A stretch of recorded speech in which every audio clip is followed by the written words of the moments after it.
So tell me about Nava. Then Nava kasengejje Chala simaina kumanya. Mwana watu muyitira lya mami. Muyita mami Rachi olw'ensonga nti ayambye abantu bangi nga nange mwendi abato abakulu kosa n'abakadde. Alina foundation ekolera ddala omulimu gw'amaanyi nnyo ku bantu abalina ebizibu ebyenjawulo. That's why ne program zakola ezisinga z'abantu balina bizibu. Sikyogera bwe nti abawuliriza balina bizibu, wabula akola programs abantu balina bizibu then mwabawuliriza ne muyamba ku bantu abalina ki ebizibu ebyo. So nze mwagala nnyo ng'omuntu kuba bazadde be bangi. So tell me about Uma. Nawulirako nti yene Masaka muyina oba Uma yammwe? Ene Masaka tetulina Uma yaffe. Naye tuyina mulimu ya Sindi bayina sigamba nti tuyina naye kangame nti tuyina olw'okuba nti ni Masaka. Ate naawe oli muyimbi. Ate nga nange ndi muyimbi. Toyina kaadi? Kaadi eyo njirina naye siraba mugaso gwa kaadi eyo by the way. Ate ngamba iraga nti oli member. Eriko ki membership card? Nze nzikiriza nti kale ebiseera ebisinga nze omanyi bino ebintu eno kaadi ne bw'otambula batali bayimbi bagirina. Nange nsobola ogifuna. Kuba olunaku lwe baagituwa batuyita nga bagenda kutuwa ku ssente. Era ne babawaayo. Era ne batuwa ssente. Nondyako. Anti tewajja kuba tebayita buli muntu. By the way nze n'omuntu gwe nalaba nga simayina kumanya mugana egugundi ngezi kulaba nko yadde mu kuyimba nkulaba mu boda. Kwa makantu ako kambuzabuza mnansonyi wa abauma ndi member naye akakantu ako simanyi kuba n'abavuzi ba boda baliyo, abalimi b'ennyanya baliyo, mwali abayimbi. Ezo side business zaabwe naye nga bayimbi. Ndi mwogezi w'abayimbi mu Greater Masaka. Abayimbi mbamanyi. Sina muyimbi gwe simanyi mu Greater Masaka ate mbawo obudde. Bo bayinza okubeera nga gye bali nga tebamanyi naye nze following nnyo music we Masaka. Buli muyimbi alina YouTube account nga ali Masaka YouTube channel na musubscribing naddala nga ali Masaka kwaba balina YouTube channel era ngamba nnyo abayimbi abani yabagambako by the way kuba nalinako nanga omuyimbi ng'oli Masaka nga toyina YouTube channel toyina kyongamba akakozesa nnyo ne banyiiga ninga ate kituufu kati gwe ng'oli muyimbi toyina YouTube channel kale oni wali yagambye nti nagenda kukunoonya akakusangewa Facebook otekayo bifaananyi toyinayo yadde shonage gye wateekayo nti oli muyimbi otekayo bifaananyi n'ekifaananyi kiwekuba mu studio ogendayo video sebo ate nga talina yadde video talina luyimba anti ke yakwasa essimu kateeka ku Facebook. Olabye bwenkusinze. Okay, so Uma gwe tobitegeera byeriko era from chongambye olinga ganti tekuyambye. Ebyaddala nze kubanga waliwo ebintu bye twali tujja twogerako n'abantu mayinza njogera nnyo n'abakulembeze njagala nnyo okwogera n'abakulembeze okusinga okwogera n'abantu eno wansi kuba n'abantu wansi bali tebalina kye bagenda kuŋŋamba. Nze nzikiriza nti ndi mu kibiina ekikulirwa Madam Super Lady Helen.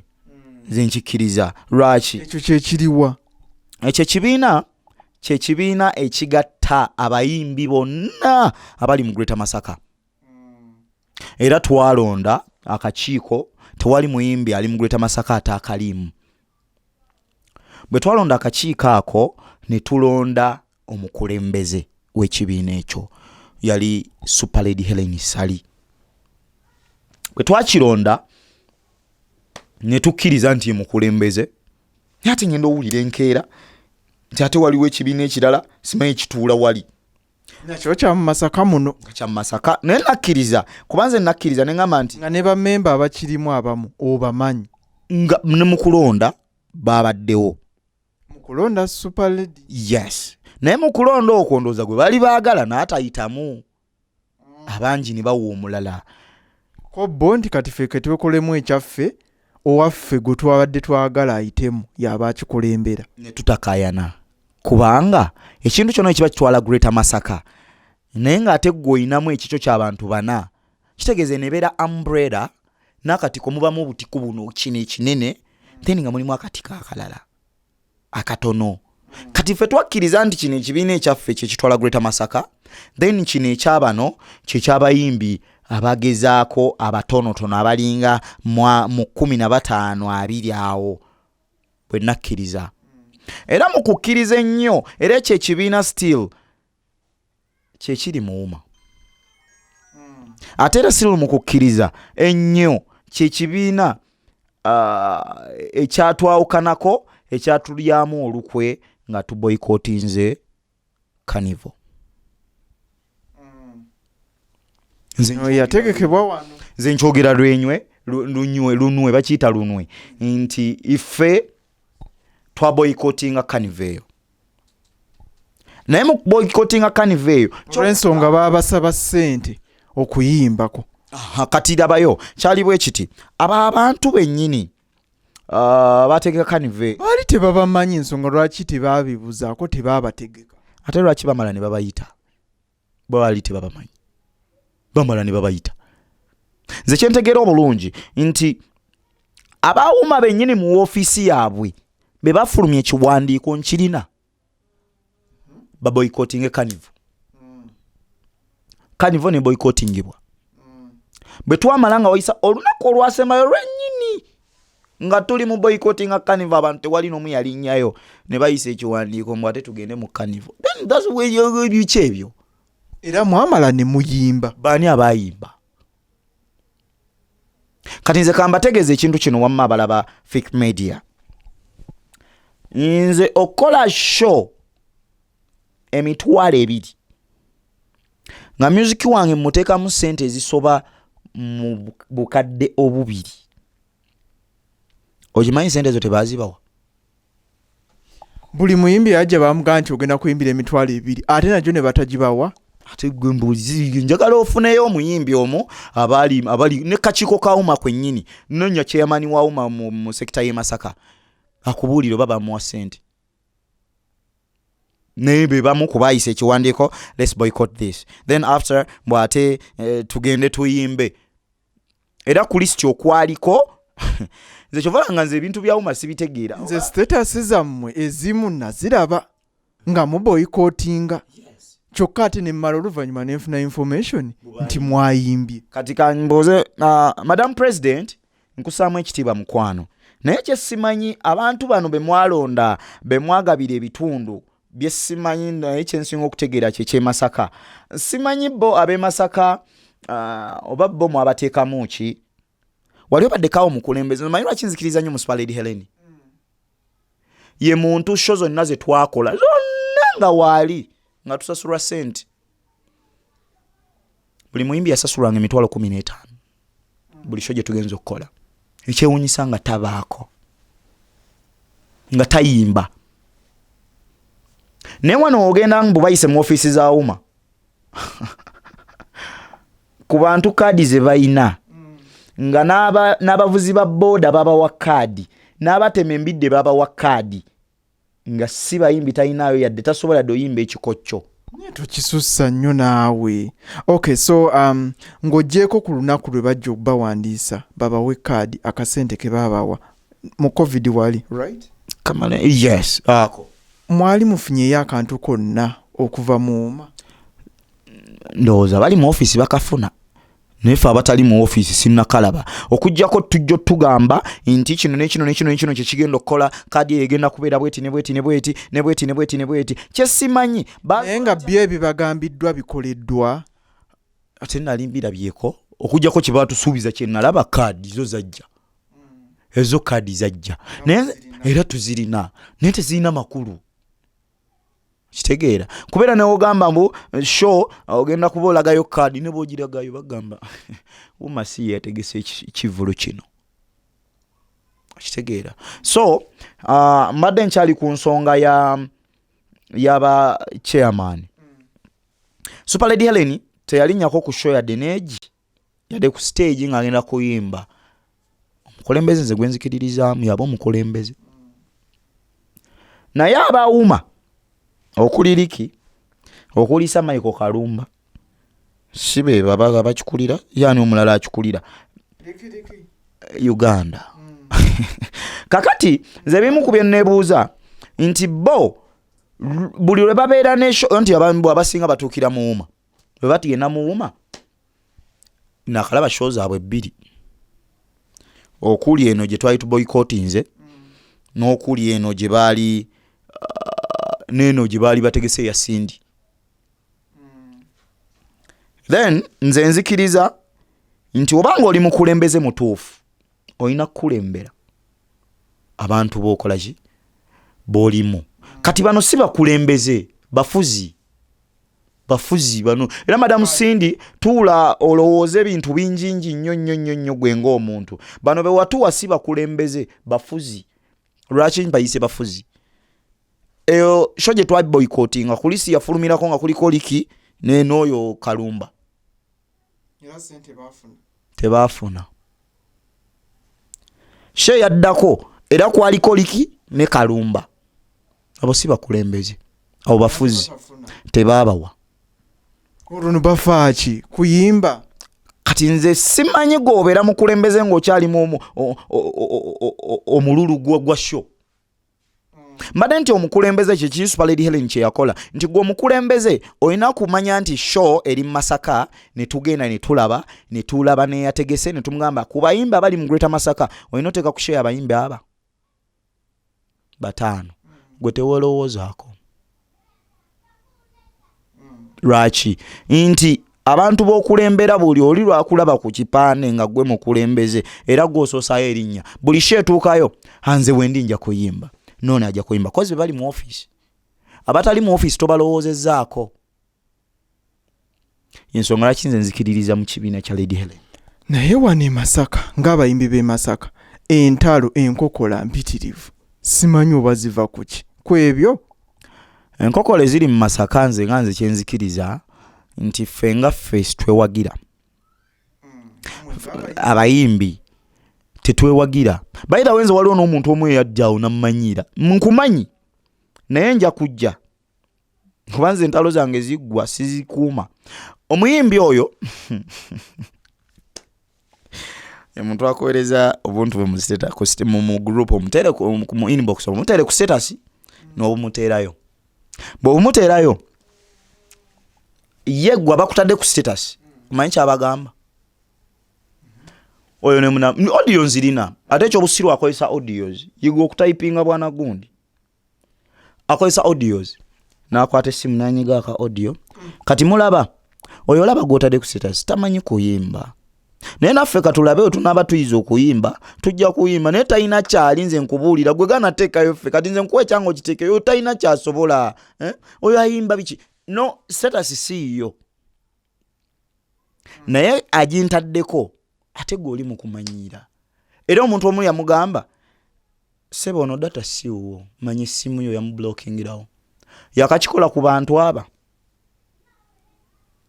nga bona audio bazimpeereza. So what is your reaction? Bwana gundi sinnamuddamu kubanze akantu ak'entalo nkamanyi nze entalo nzimanyi nina ttiimu yange ya ntalo era webe kusimbudde bweti kuliko Aisha X kuliko Subi wa Kenzo nange kaweejombira tuli aba nga mwakute ku muyimbi tasigala waggulu tutankula entalo empya n'enkadde. So gojja kuddayo olowooze nti gwosinga entalo nze kabaka w'entalo. So era nze bwe nkutte ku muliro bangi beebuuza yoga nera negundi ono bamukoze kino ariko oli kasajja bwe kati tebwe kati naye nga ate si bwendi. Emyaka oyina emeka? Emyaka ndi musajja mukulu nno ndidde Christmas eziwera ndidde Christmas nga 23. Oli mufumbo? Sina kompeta siri mufumbo siri mufumbo naye ng'oli taata? Yes ndi muzadde nina abaana bange munda yange Kala zikolera. Njagala nnyo kala eya yellow. Yeah. Ne white kosa black. Yellow eno temujagala. Era otutegedde gy'ogwa. No, temujagala okuba nti bya bufuzi ne siri nti ngambye nti ndi weni alemu. Waliwo kye bayita kala. Era tuba tubala kala. Era tugamba muzeeyi walonda kala ennungi. Nenga sinti oba owagira ekyo kibiina oba nti owagira no point olw'okuba oyambadde red. Nyobola kala ya white ne black ennyumira nnyo kosa kala ya yellow. So ogwawa ku side eyo bufuzi. Era singa ongambye nti nno emboozi gye tulimu ya bya bufuzi naali badde ngenda kukuleetera wengenda okwesimba ekisanja ekiddako nkuleetere buli kimu ne manifesto yange ngiteeke wano. Mmere ki ekolera? Singa nnyo okuwoomerwa omuceere n'ebijanjaalo. Emmere y'empoomera ddala nga tuli wano ku Buganda wano waffe. Mpomerwa nnyo omuceere n'ebijanjaalo naddala ne lumonde. Muganda ono waffe Nakabala ampomera nnyo. Then bwe tugendako mu mbeera eri ekintu ekisinga okumpomera naddala emmere. Yadde abantu abasinga tebagiyita mmere naye nduumyo nampomera. Nempere mpomera gyampomera nnyo. That's why mami wange wabanga ava gyali oba sister wange mbagamba ne bandeetera ekiseketi kya nduumi nga kizitowa bwe kiti. Nze namulyanga nga musiika n'omusiika nze gwolaba nga muteekamu n'ennyaanya. Music waffe wano e Uganda gw'omulaba otya? Music waffe wano e Uganda music sofa si mubi. Naye lwakubadde nti ekintu ekizinza okutusuula nti ffe tukola bubi kwe kubeera nti twegomba nnyo abasajja abali outside Uganda. Right, nti music wabamuwa obudde. Music bamuwa obudde bw'aba producer abeera producer. Nika tugenda kujja wano eno mu studio ya Elisha awandiika muyimbi ate era producer. Kati gusooka weebuuze obudde bwagenda okumala nga awandiika production amwerabidde. Mufo kye yalidde n'agamba nti kanteeka omutwe ku production ate obonga abutadde mu kuwandiika ate agenda ne mu kuyimba. Kati ekyo kitusuula nnyo naye nga bw'osanga abali ebweru wa Uganda be bantu gogenda n'obuuza nti njagala oluyimba naye ndusanzeewa nga bagamba agenda ku ploti bikoze bitya kugundi bweti rumu bweti gyogenda okusanga songwriter n'okugirayo demoze oba ebipapula bye n'agamba ninawo luno ne luno nga woofiisi yakuwandiika nnyimba noga kati yes ndumaze golowooza ngenda ddukola na producer gwensobola gwemmanya ayinza okukolera oluyimba luno genda waagundi n'ogenda ewooyo nga ye kyalina okukola ku producinga luyimba. Emyaka giringa kati 6 kusinziira ku kyotugambye nga oli mu ndongo eno. Birungi ki by'ogifunyeemu?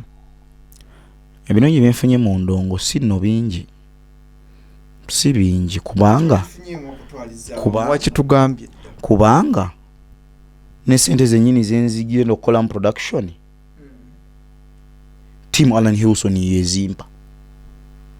By the way, nemba njagala kola emikolo gy'okuba n'obuvuluvulu sente oziteekawo zirya buli anti kati bw'ogattagattamu olina ozikwana.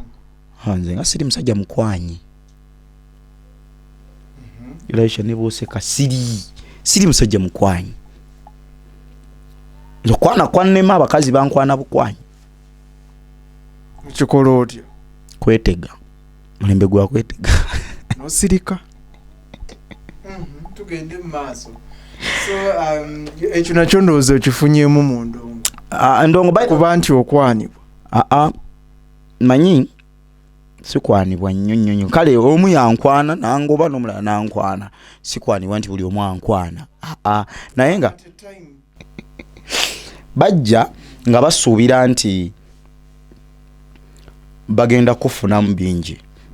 Nakwetega nagamba ono muyimbi kamukwane nkimanyi wanaaba ahitinze akasente weekali kati nze ne mmanya ky'oyagala kati we mmanya ky'oyagala nga nsala omuliro ate mbadde mmanyi nti kati akwagadde nga akasente tekannakola ki tekannabaawo buli kimu tuba n'ekintu kye tubala nogamba nti kangende wa producer Elisha ankolera oluyimba ngenda muwa $5,000 ne bwansaba 3 kale ne wansaba 4 ankolera oluyimba ngenda gamuwa naye ngambala nti project eddako sijja gikolera sente abafuuse kyali wange mwe Elisha mwana nina makasente bwe kati naye njagala onkolera akayimba kano banzije kale kansasula amasanyalaze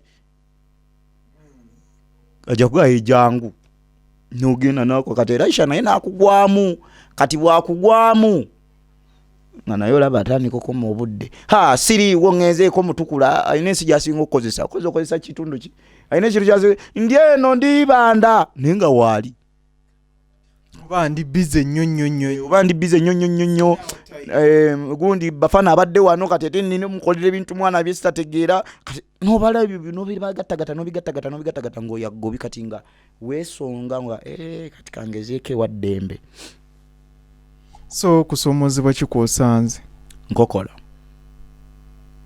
batukuba enkokola ba producer ba promoter ba presenter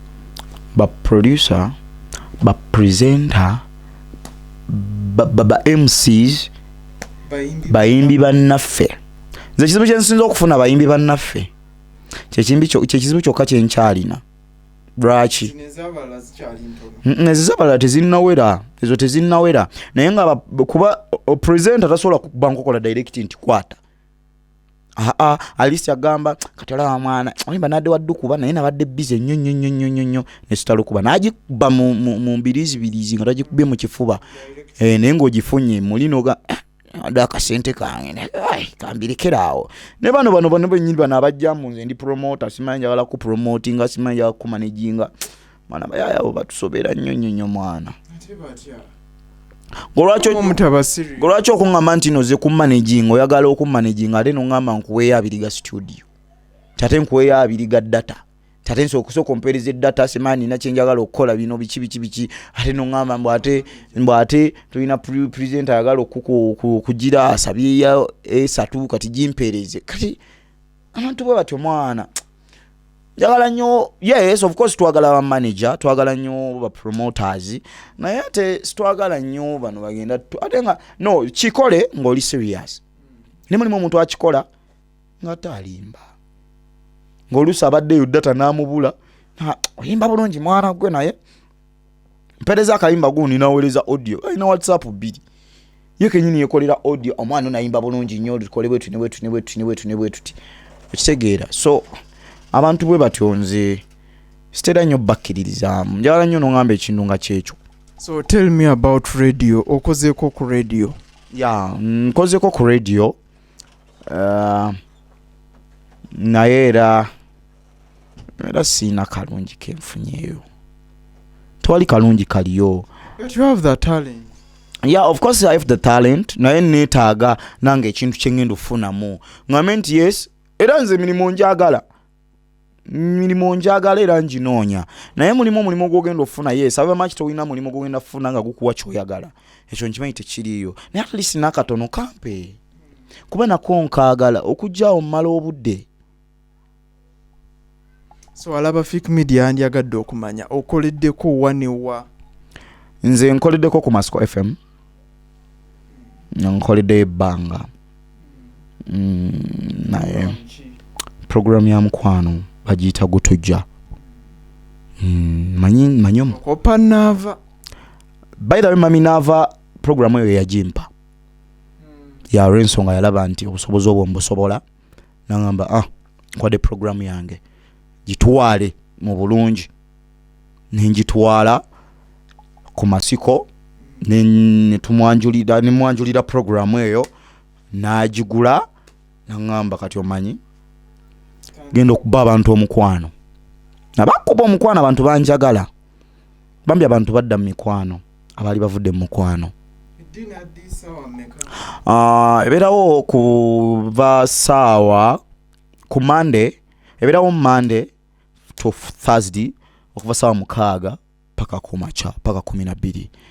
Yes, then abantu abo ne bagwa mu mukwano abamu bankubiranga n'amasimu ngamba wakimanyi Mr. Lava erinnya gye lyava by the way sinti lyava nti nyimba ku abantu be bali ku abantu be wajja nalyo abantu be balimpa oli okubiranga Mr. Lava abamu bakuyita musomesa abamu bakuyitani bayimbi bangi benchaziza ku program eyo era banjulira nga mwogera ku bya mukwano nebajja nitugira ku nsonga y'omukwano. Robert Rota yaliko Flash Love yakyala, Ajati Madina yakyala, nenchazaako Bent Agi yakyala, nenchazaako Jovan yajja, nenchazaako bangi sikyabajjukira nabajjukira naye era ntambulira mu mukwano. Yes. So gwe omukwano gukuyisiza gutya? Omukwano oba toyina mukwano gombonyabonyeza. By the way, kimanyi nti waliwo bankubira essimu ku program ba Mr. Lava kimanyi madde siri wa kufuna lubuto naye nalufunye kubanga gwe era n'omwana mutumye Alani. Abamu balina embuto nagamba nti kimanyi nti n'omwana ngenda mutuuma linnya lyo ndikonze lwaki kayo bategeera.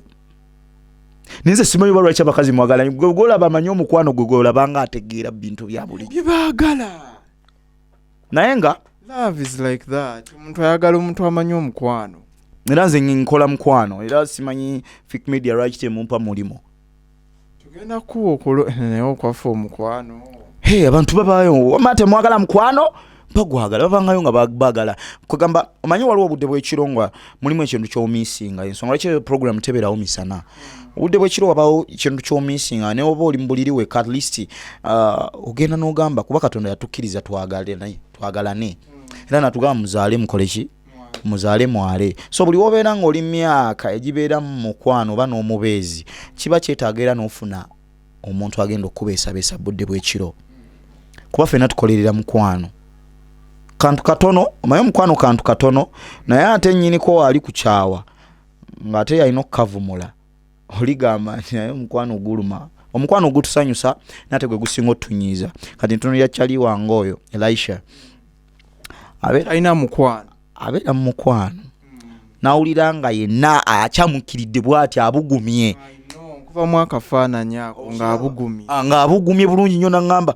alani okimanyi ndi mukwano ningalayira lino gwe nfunye mwagala byaddala kunyumizaako genda omulanga yenna aweddeyo nanyumizaako ne mubuuliriranga nti omuntu mmanyi ensonga zaki z'omukwano. Yes, nga Mr. Lava ne mugamba ekintu ekyo kikwate bwoti mbona nze toŋŋamba nze olaba ndi mukwano asooka naga okimanyi ndi mukwano konze okay wayita week says nga musanyufu ne wayita week says na kanchai sikyayagala mukwano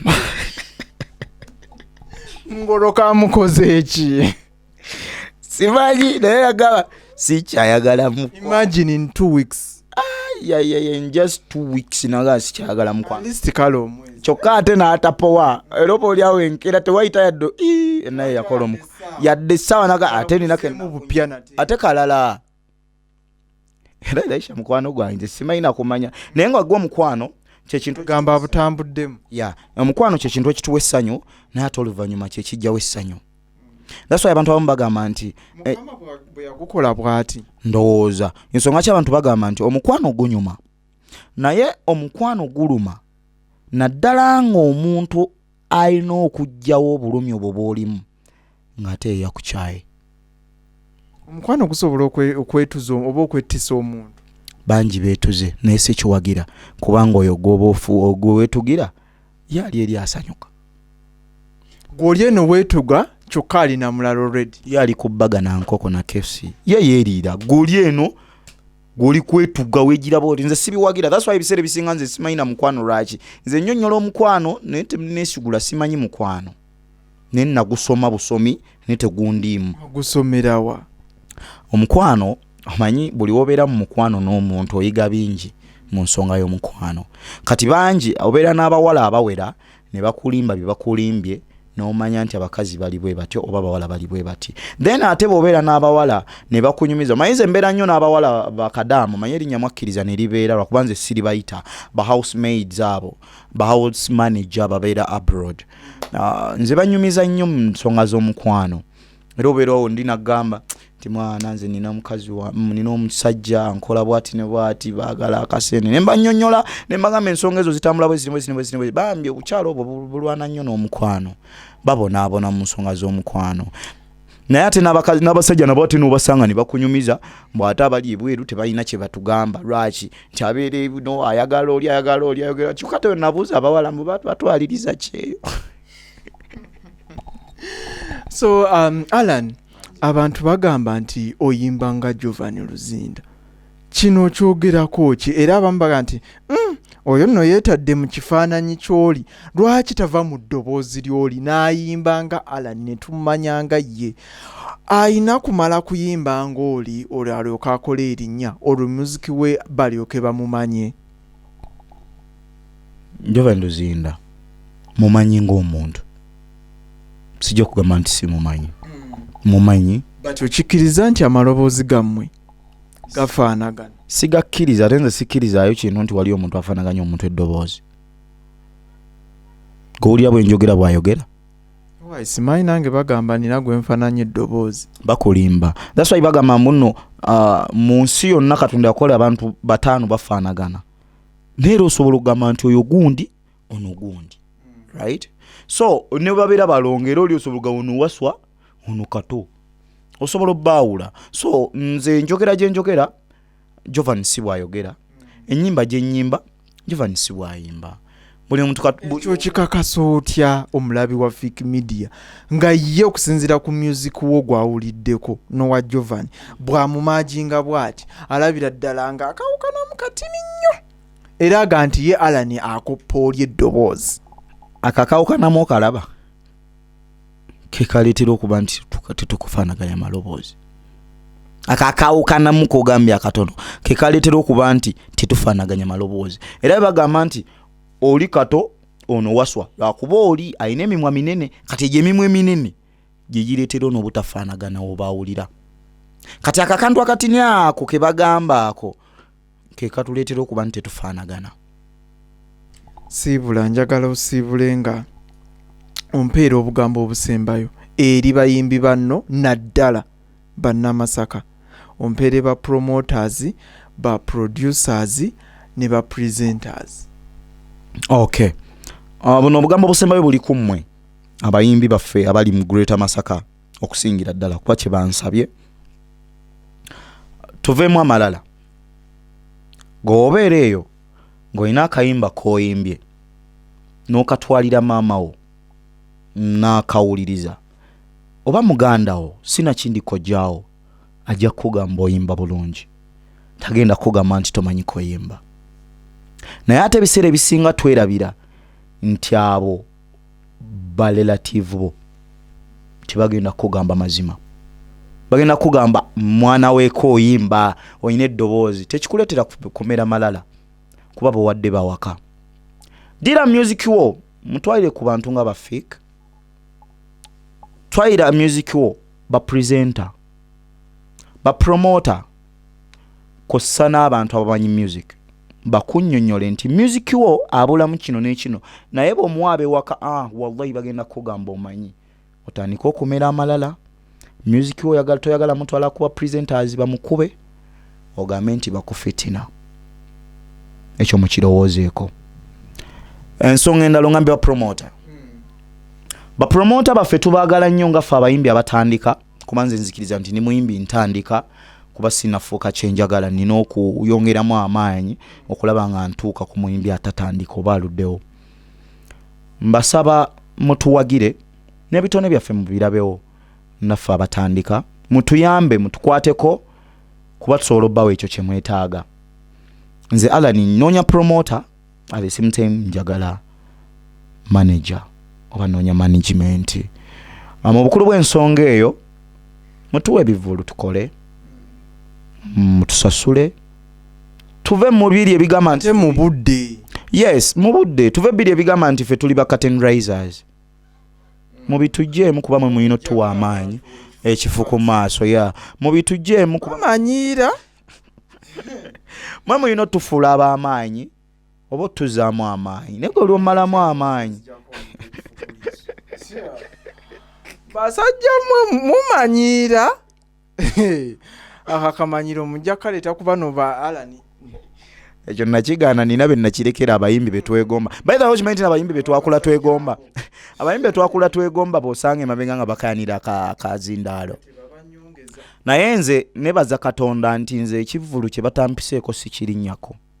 That's why sibeera mabega nga nkayanira akazindaalo. So bambi ba promoter mutulabirewo ddala bambi Alan Hilson mutunoonyeeko tukole tusobola okukola ekyo abayimbi be muba mutadde ku posta kye basobola okukola ne tusanyusa abantu. Naddala ekitundu kye muba mugenzeemu okukola musi Masaka yokka bambi mufube nnyo okulaba nga abantu b'oku kitundu ekyo at least muteekako basatu ku posta onemba nti mubatadde ku posta naye nga bali ku program ngate mugenda basasula. Ba producer kyenyinza obeebaza nti mwebale kukola mulimu gwe mwetaakidde kukola mwebale nnyo mwebalire ddala. Naye kyensinga okugamba nti ffe nga ffe tulina ekizibu oba ba producers mulina ekizibu nti mwagala nnyo tegerera abayimbi ababa bazze so nga nabo balina ideas zaabwe so bambi mubayambe nnyo nnyini ddala nabo bakozesa omukisa gwabwe okulaba nga bazuula ekyo kye balina okukola then ba presenters tubaagala nnyo mwebale kutufuula kye tuli naye nga bambi omwana wabanga akuwadde ssente kuba oluyimba lwe nze natugako naye ne bw'aba takuwadde naye ng'oluyimba lulungi luyiseewo nze nayombesako Ajarafat abamu bagamba simwagala naye simwagalira nsonga. Ajarafat omwana yamuwa ssente okuba oluyimba lwe yagenda mu production n'akamurecordingira n'ateeka Masiko FM n'amuweereza nti akakubye oli producer otandika to you are nothing binnuma byebimu ku byakunkyaya mu mukwano gwange byokola bya kisiru kinnuma era kyannuma weetereze mukama wange so ba producer ba presenter n'abalala bali eyo nga mmwe mukolera nnyo mu production okusinga ku studio kyokka nga bakuwadde ssente bambi bituluma beetereze. Ku social media bakufune batya?